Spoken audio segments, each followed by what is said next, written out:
मेरे प्रिय विद्यार्थियों, आप सबको मेरा नमस्कार, जोहार। कैसे हैं बच्चों? उम्मीद करता हूं कि आप सब अच्छे और स्वस्थ होंगे। आप सभी बच्चों का मेरे गोस्वामी सर क्लासेज में हार्दिक स्वागत है। बच्चों, आज मैं आपके बीच आया हूं वर्ग 6 की पाठ्य पुस्तक, सामाजिक विज्ञान की पाठ्य पुस्तक हमारी पृथ्वी, जो भूगोल की पुस्तक है। और आज हम लोग इस पाठ में अध्याय 3 पृथ्वी की गतियां पाठ को पढ़ेंगे। पृथ्वी की गतियां, अध्याय 3। तो आइए हम लोग शुरू करते हैं पाठ्य पुस्तक से। तो बच्चों, सबसे पहले आप दिन और रात होते देखते हैं। दिन होता है, फिर सूर्य डूबता है पश्चिम की ओर, तब रात होती है। फिर सुबह में सूर्य पूरब से उदय होता है तो दिन होती है। बच्चों, आप मौसम को बदलते देखे होंगे। कौन कौन से मौसम हैं? जैसे जाड़ा, गर्मी, बरसात, शरद, ये मौसम हैं। और इन मौसम को भी आप बदलते देखा है। जाड़े के बाद गर्मी, गर्मी के बाद बरसात, बरसात के बाद शरद, शरद के बाद जाड़ा, फिर गर्मी, फिर बरसात। तो ये प्रक्रिया चलती रहती है। तो ये ऐसा क्यों होता है? दिन और रात क्यों होता है? और मौसम में परिवर्तन क्यों होता है? तो ये कुछ हमारे प्रश्न हैं। आपके भी मन में ऐसे प्रश्न आते होंगे। तो बच्चों, जिस प्रकार से आप अन्य ग्रह, आप ग्रहों के बारे में जानते होंगे। हमने आपको ग्रह बतलाए थे। कितने ग्रह बतलाए थे बच्चों? तो सौर मंडल में ग्रहों की संख्या 8 है। क्या आप उन 8 ग्रहों का नाम बता सकते हैं? तो ध्यान दीजिए, सूर्य के दूरी के अनुसार से बुध, शुक्र, मंगल, पृथ्वी, बृहस्पति, शनि, यूरेनस और नेपच्यून, ये 8 ग्रह है। और ये सौर मंडल में 8 ग्रह क्या करते हैं? सूर्य के चारों ओर क्या करते हैं? गति करते हैं। सूर्य के चारों ओर चक्कर लगाते हैं। तो ठीक उसी प्रकार हमारी पृथ्वी भी सूर्य के चारों ओर अन्य ग्रहों की भांति गति करती है, चारों ओर चक्कर लगाती है। तो पृथ्वी की जो गतियां हैं, इन्हीं गतियों के कारण दिन और रात होता है। और इन्हीं गतियों के कारण, पृथ्वी के गति करने के कारण मौसम या ऋतु में परिवर्तन होता है। तो अब हमारे पास प्रश्न आ गया कि पृथ्वी के कौन कौन सी गतियां हैं। तो याद रखेंगे बच्चों, पृथ्वी की 2 गतियां हैं। पहला है आपका घूर्णन गति और दूसरा है परिक्रमण गति। घूर्णन गति के कारण बच्चों दिन और रात होता है, और परिक्रमण गति के कारण मौसम में परिवर्तन होता है। तो याद रखेंगे, पृथ्वी पर दिन और रात होने का कौन सी गति के कारण होता है? तो पृथ्वी पर दिन और रात होने का कारण पृथ्वी का घूर्णन गति है। और मौसम परिवर्तन का, जो जाड़ा के बाद गर्मी, गर्मी के बाद बरसात, बरसात के बाद शरद ऋतु, शरद ऋतु के बाद फिर आपका शीत ऋतु, ग्रीष्म ऋतु, वर्षा ऋतु, ये जो मौसम परिवर्तन होते हैं, ये होता है पृथ्वी की परिक्रमण गति के कारण। तो याद रखेंगे, दिन रात होने का कारण क्या है? घूर्णन गति। और मौसम परिवर्तन का जो घटनाएं होती है वह होता है परिक्रमण गति के आधार से। तो आइए हम देखते हैं बच्चों, पहला घूर्णन गति। जैसा मैंने बताया कि पृथ्वी की गति 2 प्रकार की होती है। याद रखेंगे, सौर मंडल में जितने भी ग्रह हैं, तो हर ग्रह की अपनी अपनी गतियां होती है। वे सूर्य के चारों ओर चक्कर लगाते हैं। तो बच्चों पृथ्वी की भी दो गतियां बताया मैंने, पहला घूर्णन गति और परिक्रमण गति। आइए हम लोग घूर्णन गति के बारे में समझ लें। जैसा कि आपको मैंने पिछले अध्याय में जब अध्याय 2 पढ़ाया था ग्लोब, अक्षांश और देशांतर, तो वहाँ आपने यह जाना कि ग्लोब एक कील पर, ग्लोब क्या था, ग्लोब एक लकड़ी एक पृथ्वी की प्रतिरूप है। तो वह ग्लोब क्या था, झुकी हुई आपको दिखाई दे रही थी। तो पृथ्वी भी क्या है, पृथ्वी भी अपने अक्ष पर झुकी हुई है। पृथ्वी भी अपने अक्ष पर क्या है, झुकी हुई है। अब अक्ष क्या है बच्चों, तो मैंने बतलाया था कि वह काल अक्ष क्या है, अक्ष एक काल्पनिक रेखा है जिस पर पृथ्वी घूर्णन करती है, वही क्या कहलाता है, अक्ष कहलाता है। तो वह काल्पनिक रेखा जिस पर पृथ्वी घूर्णन करती है उसे हम पृथ्वी का अक्ष कहते हैं। ठीक है बच्चों, तो घूर्णन गति, पृथ्वी का अपने अक्ष पर घूमना ही घूर्णन कहलाता है। समझ गए बच्चों, पृथ्वी का अपने अक्ष पर घूमना ही घूर्णन कहलाता है। और घूर्णन करते समय पृथ्वी किस दिशा से किस दिशा की ओर घूर्णन करती है या गति करती है, तो घूर्णन करते समय पृथ्वी पश्चिम से पूरब की ओर गति करती है। बच्चों आप लट्टू नचाए होंगे, जरूर नचाए होंगे। जब लट्टू को आप नचाते हैं तो आप देखते हैं कि लट्टू एक कील में वह क्या होता है, घूमता है। जिस प्रकार लट्टू अपने कील पर घूमता है, ठीक उसी प्रकार से हमारी पृथ्वी भी अपने कील, जिसको हम काल्पनिक रेखा अक्ष कह रहे हैं, तो वह भी अपने अक्ष पर क्या है, चारों ओर घूमती है। तो यह गति पृथ्वी जो पूरब से घूर्णन करते समय पृथ्वी पश्चिम से जो पूरब की ओर करती है, तो यह गति ठीक उसी प्रकार से होती है जिस प्रकार से आपने लट्टू को नाचते हुए देखा है। बच्चों पृथ्वी का अक्ष एक काल्पनिक रेखा है जो इसके कक्षीय सतह से 66.5 डिग्री का कोण बनाती है। पृथ्वी का अक्ष क्या है, काल्पनिक रेखा है और वह इसके कक्षीय सतह पर 66.5 डिग्री का कोण बनाती है। अब कक्षीय अब देखेंगे चित्र के माध्यम से, आपके पाठ्य पुस्तक में एक चित्र दिया गया है, चित्र संख्या 3.1। आप इस चित्र को ध्यान से देखिए। तो बच्चों यहाँ हम चित्र बनाए हैं। ये एक पृथ्वी का रूप हमने लिया है। अब ये जो आप उत्तरी ध्रुव और दक्षिणी ध्रुव को जो मिलाने वाली रेखा देख रहे हैं, उत्तरी ध्रुव और दक्षिणी ध्रुव को, यही क्या है, यही पृथ्वी का अक्ष है। यही क्या है, पृथ्वी का अक्ष है। और पृथ्वी झुकी हुई दिखाई देती है। आप ग्लोब भी देखेंगे तो ग्लोब जो पृथ्वी की प्रतिरूप है वह भी झुकी हुई दिखाई देती है। तो दोनों ध्रुवों को मिलाने वाली रेखा क्या है, पृथ्वी का अक्ष है। अब आपने पिछले अध्याय में पढ़ा विषुवत रेखा, कर्क रेखा, मकर रेखा, दक्षिणी वृत्त, उत्तरी ध्रुवीय वृत्त आपने पढ़ा। तो आप ध्यान से देखेंगे तो पृथ्वी के विषुवत रेखा जो 0 डिग्री मान है, कर्क रेखा 23.5 डिग्री मान है, 23.5 डिग्री उत्तर, मकर रेखा 23.5 डिग्री दक्षिण, आर्कटिक उत्तरी दक्षिणी वृत्त 66.5 डिग्री उत्तर और दक्षिणी ध्रुवीय वृत्त 66.5 डिग्री दक्षिण।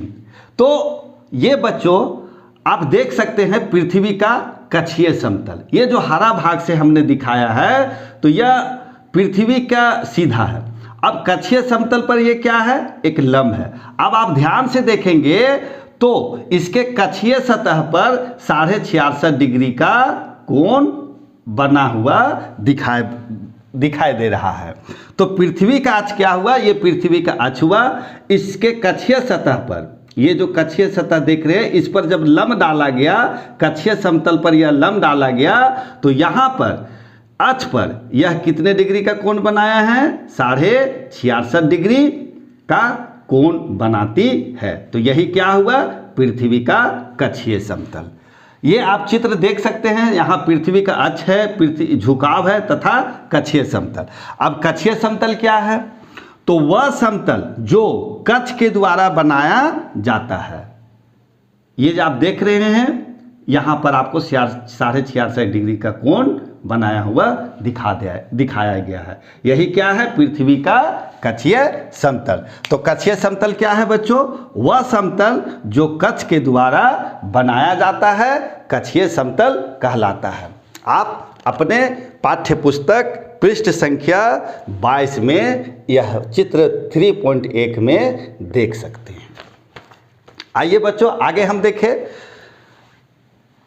पृथ्वी को अपने अक्ष पर घूर्णन करने में या पूरा करने में 24 घंटे का समय लगता है।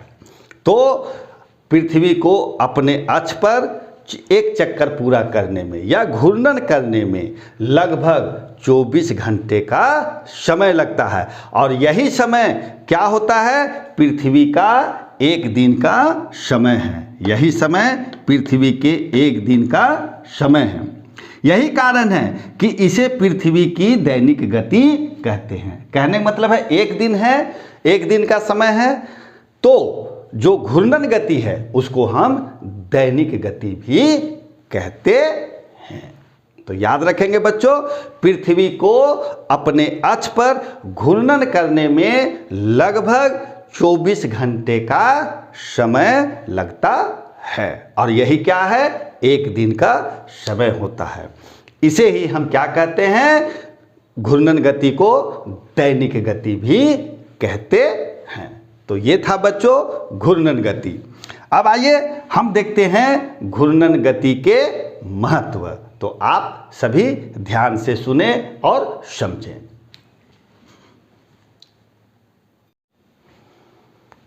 अब आइए बच्चों हम लोग देखें घूर्णन गति का महत्व, कि घूर्णन गति का क्या महत्व है।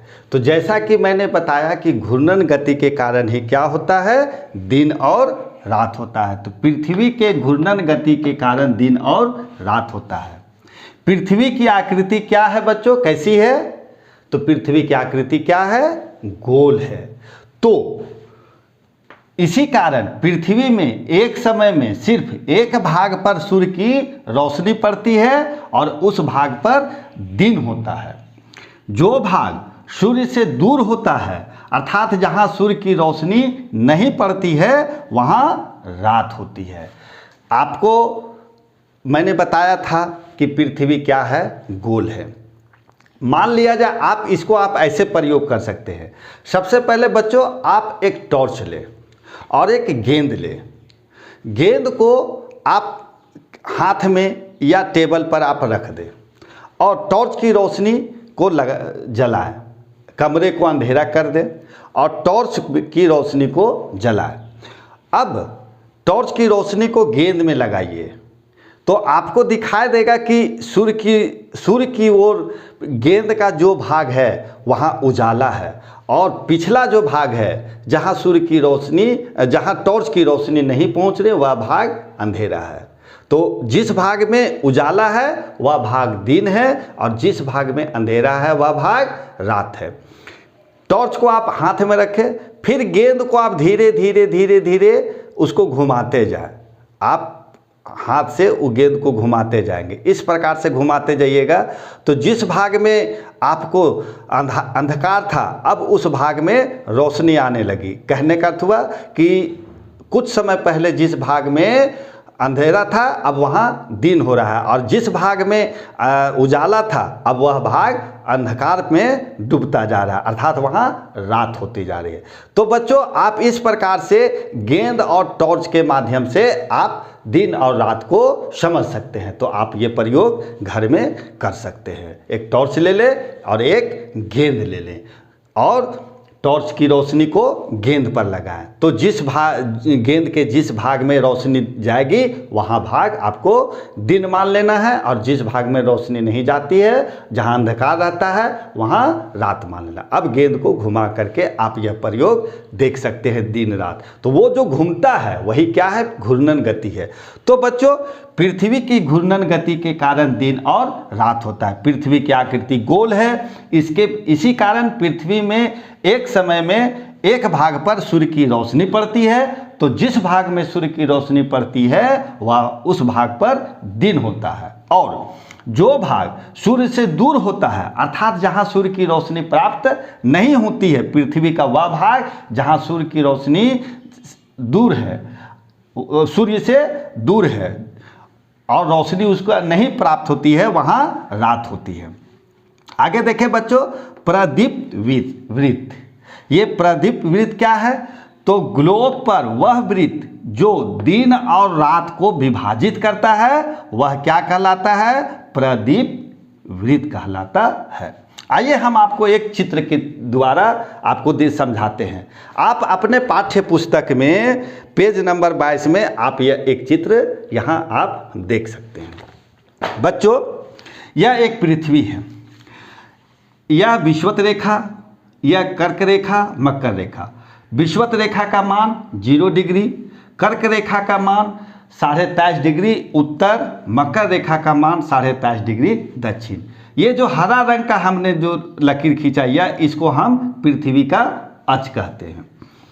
तो ये दोनों ध्रुवों को मिलाने वाली रेखा एक काल्पनिक रेखा जिस पर पृथ्वी अपना घूमती है, तो उत्तरी ध्रुव और दक्षिणी ध्रुव को यह अक्ष मिला रही है। अब आप यहाँ देखेंगे ये एक सूर्य है, इसकी रोशनी इस भाग पर आपको पड़ती हुई दिखाई दे रही है। यहाँ सूर्य की रोशनी क्या है, सीधी पड़ रही है। एक चीज़ याद रखेंगे, विषुवत रेखा पर सूर्य की किरणें सीधी पड़ती है, और दोनों ध्रुवों उत्तरी ध्रुव और दक्षिणी ध्रुव में सूर्य की किरणें तिरछी पड़ती है। तो उत्तरी ध्रुव और दक्षिणी ध्रुव में सूर्य की किरणें तिरछी पड़ने के कारण वहाँ ताप कम है, वहाँ शीत है। इसलिए हमने जब आपको शीत कटिबंध के बारे में बताया था, तो आपने वहाँ मैंने आपको बतलाया था कि सूर्य की उत्तरी ध्रुव और दक्षिणी ध्रुव में रोशनी तिरछी पड़ने के कारण वहाँ गर्मी कम है और ठंडा अधिक है। तो ये दोनों ध्रुव दक्षिणी और उत्तरी क्या है, शीत कटिबंध है। तो विषुवत रेखा पर सूर्य की किरणें सीधी पड़ती है। तो यह भाग में आप यहाँ देख रहे हैं, इस भाग में सूर्य की किरणें सीधी पड़ रही है। तो पृथ्वी है, इस पृथ्वी को दो भाग में हमने विभक्त किया है। ये एक रेखा लाल रंग की जो आप रेखा देख रहे हैं, यही लाल रंग के क्या है, प्रदीप्त वृत्त है। तो प्रदीप्त वृत्त क्या है, वह रेखा या वह वृत्त जो पृथ्वी को दो भाग में विभाजित करता है, और एक भाग में दिन दिखाता है और एक भाग में रात दिखाता है। ये जो छायांकित मैंने किया है यह भाग रात है, और यह जो उजाला है यह भाग क्या है, दिन है। तो यह जो दिन और रात हो रहा है वह घूर्णन गति के कारण दिन और रात होता है। तो यह जो लाल रेखा जो है, जो भाग, जो वह वृत्त एक ग्लोब है, ग्लोब पर जो वह वृत्त जो दिन और रात को विभाजित करता है वह वृत्त क्या कहलाता है, प्रदीप्त वृत्त कहलाता है। तो आप इस चित्र के माध्यम से अपने पाठ्य पुस्तक में भी इस चित्र को देख करके आप समझ सकते हैं। तो बच्चों, तो ये था आपका घूर्णन गति का दिन और रात। अब यही भाग जब घूमते हुए, घूर्णन करते हुए अपने अक्ष पर घूमते हुए जब ये भाग इस ओर जाएगा तो इधर दिन हो जाएगा, और ये जो भाग जहाँ रोशनी अभी पड़ रही है ये भाग इधर आ गया तो यह रात हो जाएगा। फिर ये प्रक्रिया 24 घंटा में बदलती रहेगी। ये पूरा घूर्णन करने में, अर्थात एक चक्कर पूरा करने में 24 घंटा पृथ्वी को समय लगता है घूर्णन गति में। तो ये भाग आपका दिन और रात होता है। यदि पृथ्वी की गति, बच्चों अब कुछ प्रश्न है, यदि पृथ्वी की गति रुक जाए तब क्या होगा? तो क्या होगा, अगर यह पृथ्वी गति करना छोड़ देगा तो आधे भाग में हमेशा के लिए दिन और आधे भाग में हमेशा के लिए रात हो जाएगा। तो ऐसा हो जाएगा कि इस भाग में रहने वाले लोग हमेशा जागते रहेंगे और इस भाग में रहने वाले लोग हमेशा सोते रहेंगे। तो कहने का अर्थ ये हुआ मेरा कि यदि पृथ्वी की गति रुक जाए तो पृथ्वी के आधे भाग में हमेशा दिन और आधे भाग में हमेशा रात होगा। और इस परिस्थिति में अगर ऐसी स्थिति रहे कि हमेशा आधे भाग में दिन और आधे भाग में रात, तो यहाँ जीवन संभव नहीं है। साथ ही साथ ये अगर ये नहीं होगा, पृथ्वी अगर घूर्णन नहीं करती है, पृथ्वी अगर घूर्णन नहीं करती है तो मौसम भी ऋतु में भी परिवर्तन नहीं होगा। अर्थात हमेशा गर्मी है तो गर्मी ही रहेगा और ठंडा है तो ठंडा रहेगा। ऐसे में मानव जीवन अनुकूल नहीं है। तो पृथ्वी की घूर्णन रुकना नहीं चाहिए। बच्चों, एक प्रश्न है कि पृथ्वी सूर्य में उगता है और पश्चिम में डूबता है, क्यों? तो पृथ्वी का जो हम सूर्य को हम देखते हैं कि पृथ्वी से उगते पूरब से उगते हुए और पश्चिम में डूबते हुए। तो जब सूर्य पूरब से उगता है तो दिन होता है और जब डूबता है तो रात होता है। तो पृथ्वी का घूर्णन गति पश्चिम से पूरब की ओर है। मैंने एक प्रश्न किया कि सूर्य पूरब में उगता है और सूरज में डूबता है, क्यों? तो पृथ्वी की घूर्णन गति पश्चिम से पूरब की ओर होती है। हम भी पृथ्वी के साथ, चूंकि हम भी पृथ्वी के साथ घूर्णन करते रहते हैं, लेकिन हमको गति का एहसास नहीं होता है, महसूस नहीं कर पाते हैं और ऐसा प्रतीत होता है कि पृथ्वी क्या है, स्थिर है। तो और इस सूर्य और इसके विपरीत दिशा अर्थात सूर्य अर्थात पूरब से पश्चिम की ओर गति करती है। यही कारण है कि सूर्य पूरब में उगता है और पश्चिम में डूबता है। फिर से समझे बच्चों, पृथ्वी का घूर्णन गति पश्चिम से पूरब की ओर होता है। पृथ्वी के साथ में चूंकि हम भी घूमते हैं, इसलिए हम इस गति को महसूस नहीं कर पाते हैं। ऐसा महसूस होता है कि पृथ्वी स्थिर है और सूर्य इसके विपरीत दिशा अर्थात पूरब से पश्चिम की ओर गति करती है। यही कारण है कि सूर्य पूरब में उगता है और पश्चिम में डूबता है। बच्चों, अभी जैसे मैंने बतलाया आपका पृथ्वी का अक्ष, कुछ जानकारी और आपको दे देते हैं। पृथ्वी का अक्ष, तो पृथ्वी का अक्ष क्या है? एक काल्पनिक रेखा है जिस पर पृथ्वी घूर्णन करती है। कक्षीय समतल क्या है? तो वह समतल जो कक्ष के द्वारा बनाया जाता है कक्षीय समतल कहलाता है। और प्रदीप वृत्त, ग्लोब पर वह वृत्त जो दिन और रात को विभाजित करता है वह प्रदीप वृत्त कहलाता है। तो अच्छा, एक और प्रश्न है बच्चों, मेरा प्रश्न है, क्या होगा यदि पृथ्वी की घूर्णन गति तेज या धीमी हो जाए? पृथ्वी का अगर गति तेज हो जाए या धीमी हो जाए तब क्या होगा? समझ रहे हैं बच्चों, पृथ्वी का घूर्णन गति यदि तेज या धीमी हो जाए तो क्या होगा? तो घूर्णन गति के तेज होने पर एक दिन में कम समय लगेंगे तथा एक वर्ष में अधिक दिन होंगे, जबकि घूर्णन गति के धीमी होने पर एक दिन में अधिक समय लगेंगे और एक वर्ष में दिन कम होंगे। कहने का अर्थ हुआ कि यदि तेज हो जाएगा पृथ्वी की घूर्णन गति यदि तेज हो जाती है तो एक दिन में कम समय लगेगा और वर्ष में अधिक दिन हो जाएगा, और धीमी हो जाएगा तो समय कम लगेगा। पृथ्वी के धीमा होने पर एक दिन पूरा होने में अधिक समय लगेगा और क्या हो जाएगा, जो साल भर का वर्ष का दिन है वह क्या हो जाएगा, कम हो जाएगा। बच्चों, अभी हमने आपको एक लंबवत पढ़ाया था। यदि पृथ्वी का कक्ष या अक्ष जो झुकी हुई है, अगर यह सीधा हो जाए तब, ये जो अक्ष आप ग्लोब में भी जो अक्ष में जो पृथ्वी को यदि यह अक्ष या कक्ष अगर सीधा हो जाए, लंबा हो जाए, झुका हुआ ना रहे तब, तो पृथ्वी का अगर अक्ष कक्ष लंबवत हो जाए तो एक स्थान पर क्या होगा, ऋतु का परिवर्तन नहीं होगा और विषुवत रेखा पर हमेशा गर्मी रहेगा और दोनों ध्रुवों पर हमेशा क्या रहेगा, ठंडा रहेगा। तो ये कुछ प्रश्न थे।